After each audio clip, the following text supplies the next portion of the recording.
سابق regional director ذاکر حسین ریدان جو کہ 31 جولائی 2023 کو ریٹائر ہو گئے تھے اور نکلنے میں بھی بآسانی کامیاب ہو گئے تھے، اور ان کو ہم نے بتایا تھا کمشنر شہید بے نظیر آباد محمود بلوچ نے ان کو رخصت کیا تھا، اور یقینی طور پر یہ اعزاز کی بات ہے کہ ان کو رخصت شہید بے نظیر آباد کے کمشنر نے بڑی محبت اور شفقت سے کیا تھا، اور سندھ کا ثقافتی تحفہ اجرک اور ٹوپی بھی پیش کی تھی۔ ذاکر حسین ریدان کا تو ہم بتا چکے ہیں اور ان کی خدمات کا بھی بتا چکے ہیں کہ انہوں نے جو خدمات انجام دی وہ کسی سے ڈھکی چھپی نہیں، لیکن کیونکہ وہ کراچی میں بڑے عرصے فرائض انجام دیتے رہے تھے، اور یقینی طور پر یہاں پر بھی جہاں بہت زیادہ مقبول تھے وہیں بہت زیادہ تنقید کا نشانہ بن رہے تھے، کیونکہ یہ قانون جھاڑ دیتے تھے، فوراً قلم اٹھا کے قانون جھاڑ دیتے تھے۔ انہوں نے لوکل گورنمنٹ کی بک حفظ کی ہوئی تھی، اللہ اور پتہ نہیں کہاں سے حفظ کر لی تھی، یہی وجہ تھی کہ ان کے طرح دشمن بھی بہت ہو گئے تھے۔ ہم تو کھل کے بولتے ہیں، جس کو برا لگے تو لگے، لیکن بہرحال ذاکر حسین ریدان نے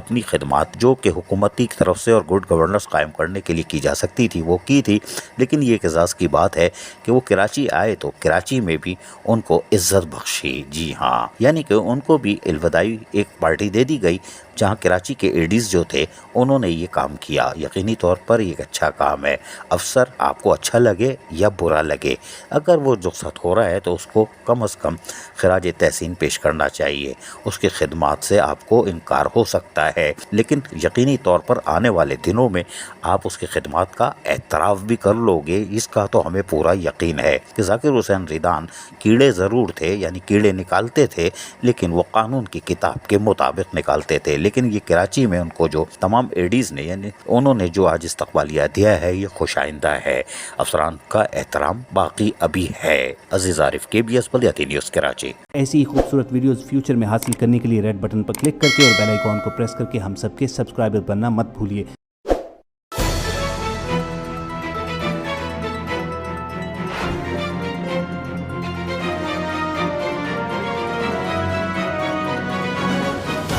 KBS بلدیاتی نیوز۔